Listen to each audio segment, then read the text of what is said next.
नमस्कार। एक बार फिर से स्वागत है आपके अपने यूट्यूब चैनल अनमोल क्लासेज में। अब तक जो हम पढ़ रहे थे वो पढ़ रहे थे उर्वरक, और उर्वरक या फर्टिलाइजर कह सकते हैं हम। फर्टिलाइजर का हमने पढ़ा था क्लासिफिकेशन या वर्गीकरण। इसके बाद हमने कुछ पढ़ा था यूरिया। यूरिया में हमने पढ़ लिया था यूरिया का संगठन, या इसके बाद बात करें तो मृदा में अभिक्रिया। इसके बाद हमने इसके गुण पढ़े थे कि क्या क्या गुण होते हैं।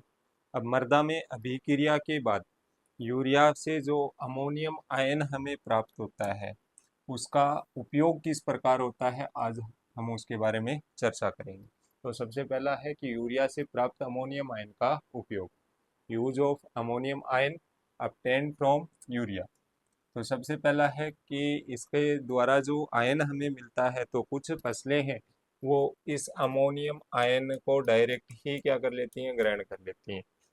जैसे एग्जाम्पल की अगर बात करूं तो धान। धान है वो यूरिया को सीधे ही क्या करता है, ग्रहण, सॉरी, अमोनियम को सीधा ही क्या कर लेता है, ग्रहण कर लेता है। ठीक है। दूसरे अगर बात करें तो वायुमंडल में इसकी कुछ मात्रा है वो किसमें विस्तृत हो जाती है, वायुमंडल में विस्तृत हो जाती है। तीसरा है कुछ जो इसकी मात्रा है अमोनियम की वो किस पे अधिशोषित हो जाती है, कोलाइड पे। इस पे अधिशोषित हो जाती है, कोलाइड पे। कुछ मात्रा की किस पे अधिशोषित होगी, कोलाइड पे। अब कुछ मात्रा है वो विनाइट्रीकरण की प्रक्रिया के द्वारा किसमें विस्तृत हो जाती है बेटा, वायुमंडल में। या अमोनियम है वो किसमें चेंज हो जाता है, अमोनिया गैस में चेंज होकर कहाँ विस्तृत हो जाएगा, वायुमंडल। ठीक है। कुछ मात्रा सूक्ष्म जीवों द्वारा क्या हो जाती है, अमोनियम से नाइट्रेट में चेंज हो जाती है, जिसको हम क्या कहते हैं, नाइट्रिफिकेशन। ठीक है, क्या कहेंगे, नाइट्रिफिकेशन। ठीक है। उस नाइट्रेट का उपयोग है वो कौन कर लेते हैं, पौधे। और कुछ मात्रा उस नाइट्रेट की नाइट्रस ऑक्साइड में परिवर्तित हो जाती है। ठीक है। कुछ मात्रा है वो लीचिंग के द्वारा क्या हो जाती है, नष्ट हो जाती है। ठीक है। तो फर्स्ट पॉइंट है अपना, अमोनियम आयन का कुछ भाग पौधों द्वारा अवशोषित कर लिया जाता है। जैसे धान है, धान क्या करता है, नाइट्रोजन को अमोनियम के रूप में क्या करता है, ग्रहण करता है। Some part of the ammonium ion is absorbed by plants, for example paddy, for example paddy. फिर है वायुमंडल में विस्तृत होना, to be diffused into the atmosphere. फिर है मृदा कोलाइड ऋण आवेशित होने के कारण। मृदा कोलाइड पे कैसा आवेश होता है, ऋण आवेश होता है, और अमोनियम पे कैसा आवेश होता है, धन आवेश। ये तो नेगेटिव चार्ज होता है और ये कैसा होता है, पॉजिटिव। ठीक है। अब ये नेगेटिव चार्ज वाला पॉजिटिव को क्या करेगा, अट्रैक्ट करेगा, आकर्षित करेगा। तो ये किस पे अधिशोषित हो जाए, किस पे एब्जॉर्ब हो जाएगा, कोलाइड पे। ठीक है। तो मृदा कोलाइड ऋणावेशित होने के कारण अमोनियम आयन मृदा कोलाइड पर अधिशोषित हो जाते हैं। Due to the soil colloidal being negatively charge, ammonium ion get absorbed on soil colloid. ठीक है। फिर फोर्थ है बेटा, अमोनियम का अमोनिया में नाइट्रीकरण। Ammonium is nitrated to ammonia. फिर है अमोनियम सूक्ष्म जीवाणु द्वारा ऑक्सीकृत होकर नाइट्रेट रूप में बदल जाता है, जिसे पौधे ग्रहण कर लेते हैं। Ammonium is oxidised by microbes and turns into nitrate which is absorbed by plant. ठीक है। अब देखो, दो बैक्टीरिया मैंने बताया था, एक तो कौन सा था, नाइट्रोसोमोनास। नाइट्रोसोमोनास क्या करता है, इसका ऑक्सीकरण। नाइट्रोसोमोनास हमेशा किसका करेगा, अमोनियम में, आगे पीछे नहीं करने इनको। ठीक है ना, नाइट्रोसोमोनास किसका करेगा, अमोनियम। ठीक है। इस प्रकार समझ सकते हो कि एक पशु का भोजन होता है वो क्या होता है, घास फूस। मनुष्य का क्या होता है, अनाज धान्य होता है, ग्रेन्स होते हैं। ठीक है। वैसे ही जो नाइट्रोसोमोनास है उसका भोजन कौन होगा, अमोनियम। ये अमोनियम को ही भोजन के रूप में खाएगा। ठीक है। खाने के बाद में इसका क्या करेगा बेटा, ऑक्सीकरण, और किस में चेंज करेगा, NO। अब ये NO2 है वो किसका भोजन है, नाइट्रोबैक्टर का। किसका है, नाइट्रोबैक्टर का। और किस में चेंज करेगा इसको, NO2 को, नाइट्रोबैक्टर NO3 में। किस में करेगा, NO3। ठीक है, देखो नीचे रिएक्शन 2NH4, 2NH4, ठीक है, क्या इसका अमोनिया, ऑक्सीजन ऑक्सीजन के साथ रिएक्ट करेगा। ऑक्सीकरण का मतलब क्या है, ऑक्सीजन का ऐड होना, ठीक है। अब कौन सा बैक्टीरिया कर रहा है, नाइट्रोसोमोनास, कौन सा कर रहा है, नाइट, इसमें चेंज करेगा 2NO2। जब ये 2NO2 में चेंज होगा तो ये दो तो क्या बनेंगे, जल के अणु, ठीक है। चार बाहर क्या निकलेंगी, नवजात या नेसेंट हाइड्रोजन। और ये नेसेंट हाइड्रोजन है या नवजात हाइड्रोजन है, वो मृदा को कैसी बनाते हैं बेटा, एसिडिक। कैसी बनाएंगे, एसिडिक या अम्लीय, कैसे बनाते हैं हम, ठीक है। चलिए, फिर अपने पास क्या मिला, NO2, नाइट्राइट जिसको बोलते हैं। और इन दोनों में कंफ्यूजन होगा तो याद रखना, जब नाम आए NO2, क्या नाम आए, NO2, NO2, ठीक है। तो इसका तो नाम होता है नाइट्राइट, क्या नाम होता है, नाइट्राइट। एक नाम आता है NO3, इसका क्या नाम होता है, नाइट्रेट, क्या नाम होता है, नाइट्रेट, ठीक है। क्लियर, दोनों में कंफ्यूजन होगा तो दोनों को क्या रखना है, ध्यान में रखना, ठीक है। देखो नाइट्राइट, सॉरी, नाइट्राइट तो जो था उसका जो ऑक्सीकरण करेगा वो कौन करेगा, नाइट्रोवेक्टर, कौन करता है, नाइट्रोवेक्टर, ठीक है। और नाइट्रोवेक्टर ऑक्सीकरण करके किस में चेंज करेगा, नाइट्रेट, किस में चेंज करता है, नाइट्रेट, ठीक है। और जो ये यहाँ से लेके यहाँ तक की जो प्रोसेस है, जब अमोनियम से नाइट्रेट, अमोनियम वो नाइट्रेट में चेंज हो रहा है, ये पूरी जो प्रक्रिया है इसको हम कहते हैं नाइट्रीकरण या नाइट्रिफिकेशन, क्या कहेंगे, नाइट्रीकरण, या क्या कह सकते हैं, नाइट्रिफिकेशन, क्या कहेंगे, नाइट्रिफिकेशन, ठीक है। और इसमें जो टाइम लगता है वो टाइम कितना लगता है बेटा, 1 वीक या 1 सप्ताह का क्या लगता है, टाइम लगता है, ठीक है। क्लियर, तो यह प्रक्रिया 1 सप्ताह में क्या हो जाती है, पूर्ण हो जाती है। This process is completed in a week, ठीक है। ये कुछ इस तरीके के क्या होते हैं, आपके नाइट्रोसोमोनास होते हैं, ये है, ये क्या है, नाइट्रोसोमोनास। नाइट्रोवेक्टर की स्ट्रक्चर देखोगे तो कुछ इस प्रकार। अब ये क्या है बेटा, एक ही इसमें क्या मिल रही है, कसाबी का मिल रही है, तो इसको हम क्या कहते हैं, एकल कसाबी, क्या कहेंगे, एकल कसाबी, क्या कहते हैं, एकल कसाबी, ठीक है ना। क्लियर, तो कैसा ये एकल कसाबी का, कैसा है, एकल कसाबी। फिर आता है नेक्स्ट, अभिक्रिया के लिए आवश्यक दशाएं। तो अभिक्रिया के लिए कौन सी आवश्यक दशाएं होनी चाहिए, ठीक है। तो सबसे पहले तो क्या होगा, ऑक्सीकरण होगा, ऑक्सीकरण होगा तो उसके लिए किसकी आवश्यकता होगी बेटा, ऑक्सीजन की, ठीक है। और ऑक्सीजन की मृदा में पूर्ति के लिए क्या होना चाहिए, वायु संचार। अगर वायु संचार होगा तभी मृदा में क्या आएगी, ऑक्सीजन। वायुमंडल से वायु जब मृदा के अंदर जाएगी और मृदा की वायु बाहर निकलेगी तभी तो मृदा में क्या पहुंचेगी, ऑक्सीजन, ठीक है ना। तो क्या होना चाहिए, वायु संचार होना चाहिए। दूसरा बेटा, सूक्ष्म जीव इसमें क्या करते हैं, काम करते हैं, जैसे नाइट्रोसोमोनास और नाइट्रोवेक्टर। अब इनको क्या है, सक्रिय रहने के लिए क्या मिलना चाहिए, उचित तो वातावरण मिलना चाहिए, नमी मिलनी चाहिए, तापमान मिलना चाहिए, ठीक है। जैसे 40 डिग्री सेल्सियस की अगर बात करूं, इसके बाद धीरे धीरे क्या है, सूक्ष्म जीवों में की सक्रियता में या एक्टिविटी में क्या आने लगती है, कमी आने लगती है, ठीक है। तो क्या होना चाहिए, उपयुक्त तापमान होना चाहिए, ठीक है। क्लियर, यहाँ तक देखो तो इस अभिक्रिया हेतु वायु संचार वाली मृदाएं आवश्यक हैं। Soil with aeration is necessary for this reaction.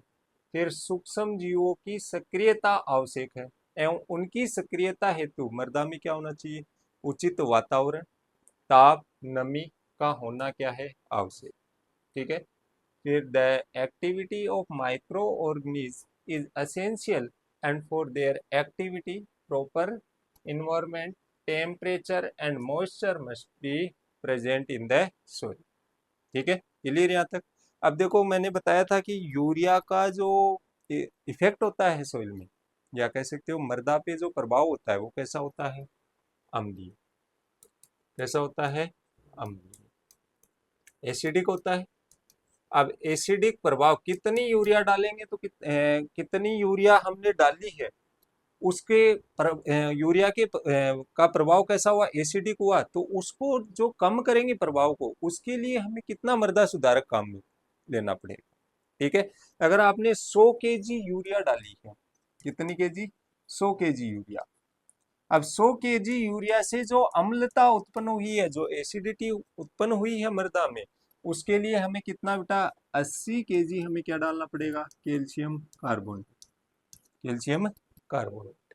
ठीक है। और अम्लीय जो मृदा होती है, एसिडिक जो सॉइल होती है, उनको सुधारने के लिए हम किसका उपयोग करते हैं बेटा? लाइमस्टोन का। किसका उपयोग करते हैं? लाइमस्टोन या चूने का। किसका करते हैं? चूने का। अब ये चूने भी 3 प्रकार के हैं। एक होता है CaO, एक होता है CaOH का होल ट्वाइस, और एक कौन सा होता है? CaCO3। इसको तो हम क्या कहते हैं? बिना बुझा हुआ चूना। और इसको बुझा हुआ चूना। और इसको क्या कहते हैं? Calcium carbonate. क्या कहते हैं? Calcium carbonate. ठीक है, क्लियर यहाँ तक? तो 100 केजी यूरिया से उत्पन्न अम्लता के उदासीकरण के लिए 80 केजी कैल्शियम कार्बोनेट की क्या होती है? आवश्यकता। 80 KG of calcium carbonate is required to neutralize the acidity produced by 100 KG of A urea. ठीक है। 100 केजी यूरिया से जो एसिडिटी प्रोड्यूस हुई है, उसको न्यूट्रलाइज करने के लिए हमें कितनी कैल्शियम कार्बोनेट की रिक्वायरमेंट होगी? 80 केजी। ठीक है। फिर आता है बायूरेट। अब ये बायूरेट कोई अलग से नहीं बनता है बेटा। जब हम यूरिया बनाएंगे उसी टाइम क्या बनता है? बायूरेट। अब यूरिया बनाते हैं तो यूरिया का निर्माण हम क्या करते हैं? अधिक तापमान पे करते हैं। किस पे करते हैं? अधिक तापमान। ठीक है। जो अमोनिया गैस है, उस अमोनिया गैसों की रिएक्शन है वो किससे करवाते हैं? अम्लों से करवाते हैं। अम्लों से रिएक्शन करवाने के बाद में हमें क्या मिलता है? Ammonium carbonate. और अमोनियम कार्बोनेट को गर्म करके हम क्या बनाते हैं? यूरिया बनाते हैं। क्या बनाते हैं? यूरिया। अब जब अधिक तापमान रखते हैं तो दो यूरिया के मोल क्या हो जाते हैं? आपस में जुड़ जाते हैं, या कह सकते हो आपस में क्या कर लेते हैं? रिएक्शन कर लेते हैं। क्या कर लेते हैं? रिएक्शन या अभिक्रिया कर लेते हैं। अब ये अभिक्रिया करके क्या बनाते हैं? बायूरेट। और बायूरेट का सूत्र होता है NH2CONH। CONH क्या होता है? NH2, सॉरी क्या है? NH2। अब देखो यहाँ क्या बन गया? NH2CONH। ठीक है। क्या कम हो गया? एक तो नाइट्रोजन, एक क्या कम हो गई? नाइट्रोजन। और हाइड्रोजन कितने? 3। अपने पास क्या हो गई बेटा? कौन सी गैस आ गई? अमोनिया। अमोनिया गैस क्या निकलेगी? बाहर निकलेगी। क्या निकलती है? बाहर। क्लियर यहाँ तक? और इस बाईयूरेट की यूरिया में 1.5% से अधिक मात्रा नहीं। अगर इससे ज्यादा है, ठीक है, तो हम उसका यूज, उस यूरिया का यूज पर्णीय छिड़काव में नहीं करेंगे। पर्णीय छिड़काव का, या इंग्लिश में बोले तो फोलियर स्प्रे। क्या नहीं करेंगे? फोलियर। ठीक है। और ज्यादा मात्रा बाईयूरेट की पौधों पर क्या करती है? विषैला प्रभाव डालती है। कैसा प्रभाव? विषैला या टॉक्सी इफेक्ट डाल। ठीक है। चलो, नेक्स्ट आता है बाईयूरेट का प्रभाव। क्या इफेक्ट है इसका बाईयूरेट का? तो इफेक्ट की अगर बात करें तो यूरिया में बाईयूरेट की मात्रा 1.5% होती है। इससे अधिक मात्रा होने पर बीजों के अंकुरण तथा पौधों की वृद्धि पर क्या पड़ता है? एक तो वृद्धि कम करेगा पौधों की, एक जर्मिनेशन है वो क्या करेगा? सीड का कम करेगा। ठीक है। The amount of biuret in urea is 1.5%। कितनी होती है? 1.5। If the amount is more than this, it has a toxic effect on the germination of seed and the growth of a plants।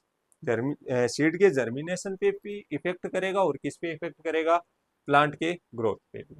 फिर इस प्रकार का यूरिया पर्णीय छिड़काव हेतु उपयोग में नहीं लेना चाहिए। अगर 1.5 से ज्यादा मात्रा है तो इस प्रकार का जो यूरिया है उसका यूज हम कहाँ नहीं करेंगे बेटा? फोलियर स्प्रे या पर्णीय छिड़काव के लिए नहीं करेंगे। This type of urea should not be use for foliar spray. Foliar spray के लिए क्या नहीं करेंगे, यूज नहीं करेंगे। फिर आता है यूरिया का फसलों पर प्रभाव। ठीक है, पहला है मृदा तथा खड़ी फसलों में इसका प्रयोग किया जा सकता है। मृदा का मतलब बुआई में भी आप बुआई के टाइम भी यूज ले सकते हो, और आप क्या कर सकते हो, स्टैंडिंग जो क्रॉप्स हैं, खड़ी जो फसलें हैं, उनमें भी क्या कर सकते हो, उपयोग। जैसे ये किसान कर रहा है, खड़ी फसलों में कर रहा है ना। और खड़ी फसलों में उर्वरक का प्रयोग करना क्या कहलाता है, टॉप ड्रेसिंग। क्या कहलाता है, टॉप ड्रेसिंग। ठीक है, एक आता है फर्टिगेशन, एक टर्म और आता है फर्टिगेशन।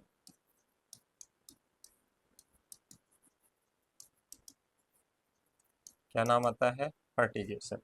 ठीक है, फर्टिगेशन का मतलब क्या है बेटा, देखो ये दो शब्दों से बना है, फर्टिलाइजर, गेसन इरिगेशन से।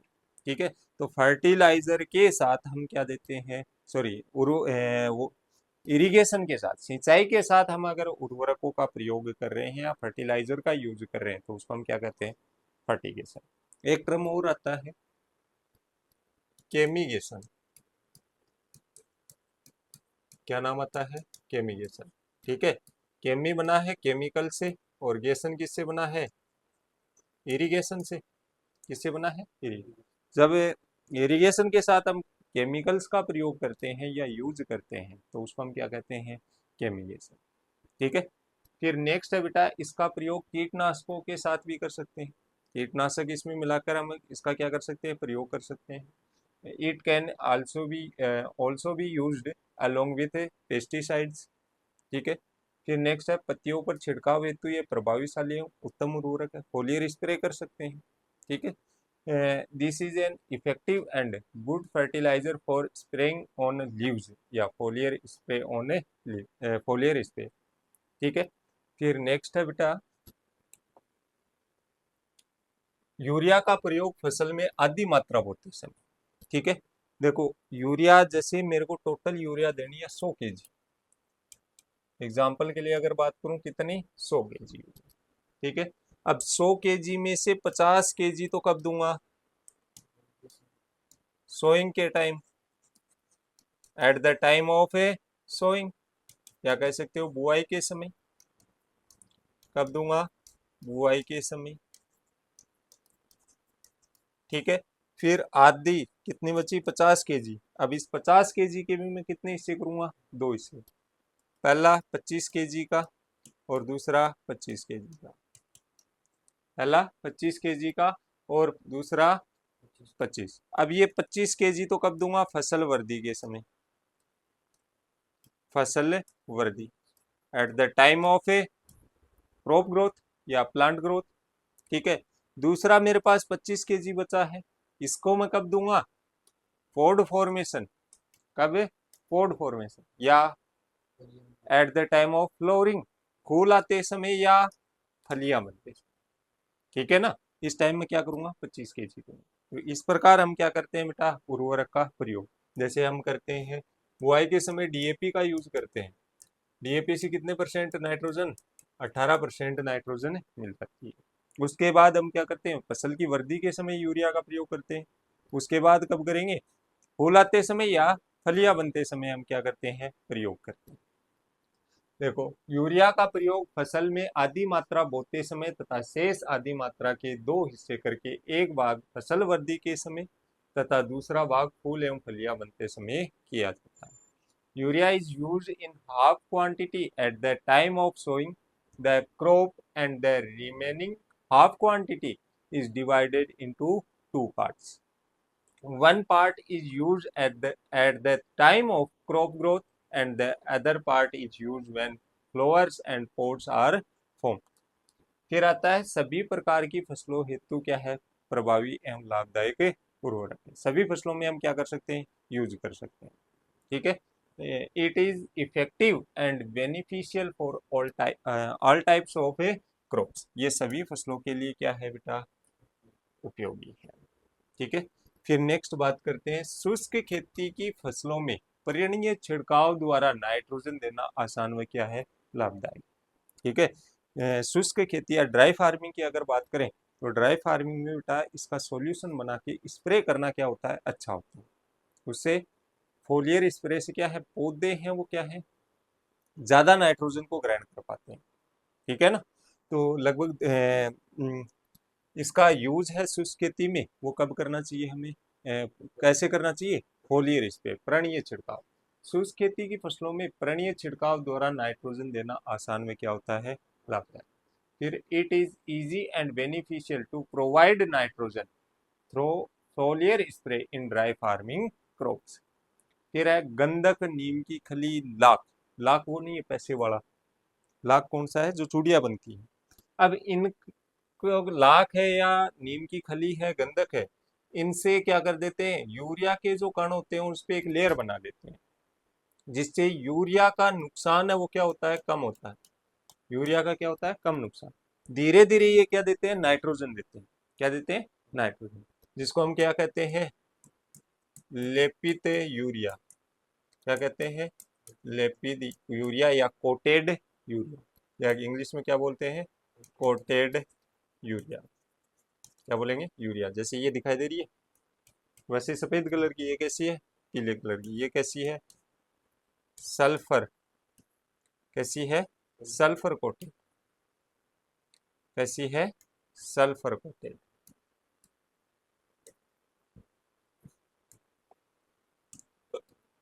सल्फर कोटेड क्या है, यूरिया। तो कैसी है, सल्फर कोटेड। ठीक है। तो देखो, गंधक, नीम की खली, लाख इत्यादि से यूरिया को लेपित कर प्रयोग करने से घुलनशीलता कम हो जाती है तथा नाइट्रोजन मंद गति से, मंद का मतलब धीरे धीरे गति से पौधों को क्या होती है, उपलब्ध। ठीक है।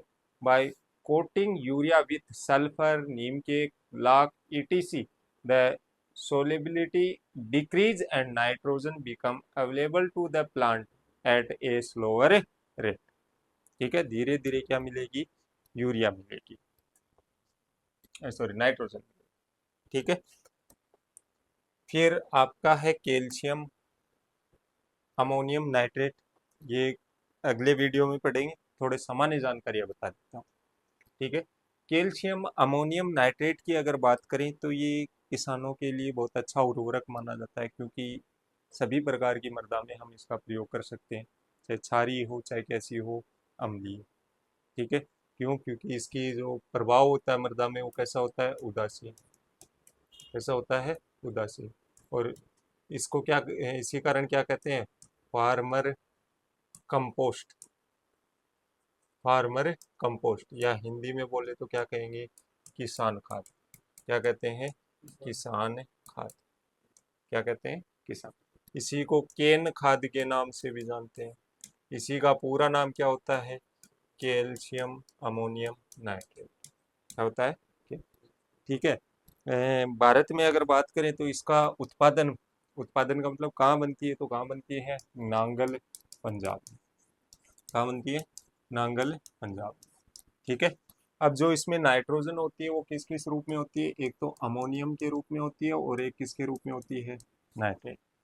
अमोनियम के रूप में तो होती है 12.5% नाइट्रोजन, और नाइट्रेट के रूप में कितनी होती है, 12.5। टोटल कितनी हो गई, 25%। कितनी नाइट्रोजन होती है इसमें, 25%। ठीक है। और कुल बाहर की कितनी प्रतिशत नमी होती है, मॉइस्चर कंटेंट कितना होता है, 1%। कितना होता है, 1%। ठीक है। आपके जो 12th में दे रखे हैं उनमें एक तो एसएसपी है, एक एमओपी है, एक सल्फेट ऑफ पोटासियम। ठीक है। इन तीन में अलग है, बाकी सभी में जो आपकी नमी की मात्रा है वो कितनी है बेटा, 1%। कितनी है, 1%। ठीक है, क्लियर है यहाँ तक। तो ये था बेटा आपका क्या, अमोनियम सल्फेट, जिसको हम अगले वीडियो में पढ़ेंगे। Thank you.